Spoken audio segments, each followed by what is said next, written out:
بچوں میں دل کے مسئلے، بچوں کا مطلب بچے نہیں، صرف پیدائشی تو اس کے لیے ہمارا پورا ایک پروسیس ہوتا ہے. ہمیں پہلے پیڈز میڈیسن میں فیلوشپ کرنی پڑتی ہے، پھر پیڈز کارڈیالوجی میں کرنی پڑتی ہے، پھر اس کے بعد سب اسپیشلٹیز ہیں، بہت ساری ہیں، لیکن وہ ابھی جو ہے انفارچونیٹلی پاکستان میں ڈیولپ نہیں ہے، تو اس کے لیے آپ کو باہر جانا پڑتا ہے. تو I M one of the first. مطلب بہت سے لوگ گئے ہیں، انٹرونشن میں گئے ہیں، ای پی میں گئے ہیں، لیکن امیجنگ میں کوئی بھی نہیں گیا. تو I am the first to have gone there. کسی نے مجھے کہا تھا کہ بہتر ہے کہ آپ فرسٹ 10 میں نہ ہو، فرسٹ 3 میں ہو. Oh my God. تو میں نے کہا کہ اوکے، تو فرسٹ ہونا بہتر ہے. تو مجھے ملیشیا آئی جی این سے موقع ملا تھا. It's a very good centre. Actually it's a centre of excellence. اس کو پورا ساؤتھ ایسٹ ایشیا میں بیسٹ سینٹر ہے. وہ آپ کو کمپلیکس سرجری سب کچھ کر رہا ہے. جب میں وہاں گئی تو مجھے اندازہ ہوا کہ پیڈز کارڈیک امیجنگ کتنی بڑی چیز ہے، ورنہ ہمیں تو لگتا ہے صرف ایک ایکو ہوتا ہے. ایکو نہیں ہوتا. اس میں مجھے بہت کچھ سیکھنے کے لیے ملا. آپ شروع اسی سے کرتے ہیں. بیک بون آپ کا ایکو ہوتا ہے، لیکن پھر ٹی ہوتا ہے جس میں آپ ایک کیمرہ ڈال کے دیکھتے ہیں. اگر نہیں ملتا وہ نہیں، پھر سی ٹی کرا کے دیکھتے ہیں. وہ نہیں ہوتا تو سی ایم آر کرا کے دیکھتے ہیں. وہ نہیں ہوتا تو 3D وی آر ممکس. There so many thing.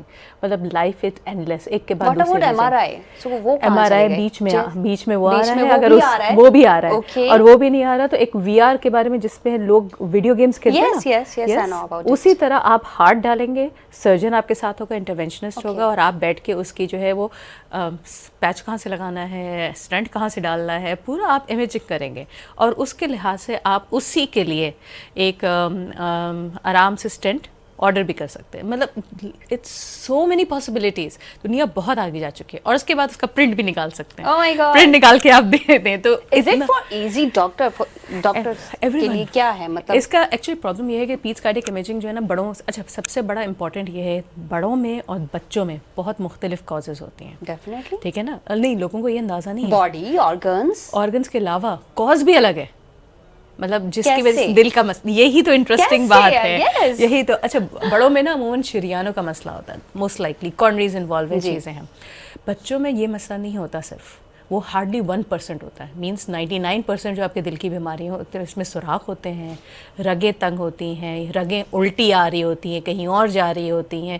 Means Hare level پہ جو ہے آپ کو دیکھنا پڑتا ہے کون سی چیز کہاں ہے اور اپنی جگہ پر بھی ہے یا نہیں. مطلب دس از کالڈ اسٹرکچرل پرابلمس. ٹھیک ہے. ہم نے صرف سوراخ کا سنا ہے، کسی نے یہ نہیں سنا کہ ایک جو ہے ویلو ہی ختم ہوگا، یہ ویلو ہی نہیں ہے، یہ ویلو تنگ ہے، یہ ویلو کھلا ہوا ہے، یا ایک شریان ہے 2 کی جگہ. نہیں، صرف ہمارے پاس تو یہی ہے کہ سوراخ ہے. That's it. ٹھیک ہے. لیکن بچوں میں ہر لیول پہ ہے. ایون 2 شریانیں جاتی ہیں پھیپھڑوں کو اور باقی پورے جسم کو. 1 شریان ہوگی. اب آپ نے کیا کرنا ہے؟ اسی سے دونوں چیزیں آ رہی ہیں، اب آپ نے اس کو الگ کرنا ہے. مطلب ہر لیول پہ آپ کو دیکھنا پڑتا ہے. تو اٹس کمپلیٹلی اسٹرکچرل. اگر یہ نہیں ہے دل کمزور ہو سکتا ہے. اگر یہ نہیں ہے کرنٹ کا مسئلہ ہو سکتا ہے. یہ نہیں ہے مطلب اس کے بعد جو ہے وہ جو پٹھے ہوتے ہیں جس کو ہم کہتے ہیں مسلس، وہ وقت کے ساتھ بڑھ سکتے ہیں، اسٹیف ہو سکتے ہیں. مطلب ان میں مسئلہ ہو سکتا ہے. اور آپ نے سنا ہوگا کہ کافی کبھی ہوتا ہے کہ بچہ کھیل رہا تھا، کھیلتے کھیلتے بے ہوش ہو گیا، پھر ایمرجنسی لانے پڑے. تو پتہ چلا کہ دل کا مسئلہ تھا، بچپن سے تھا، پتہ نہیں چلا. وہ ایکچولی بچپن میں نہیں، جب وہ پیوبرٹی بلاغت کی طرف جا رہا ہوتا ہے تو جب ایک دم سے باڈی گرو ہوتی ہے نا تو ساتھ میں دل بھی گرو ہوتا ہے، اس میں پتہ چلتا ہے.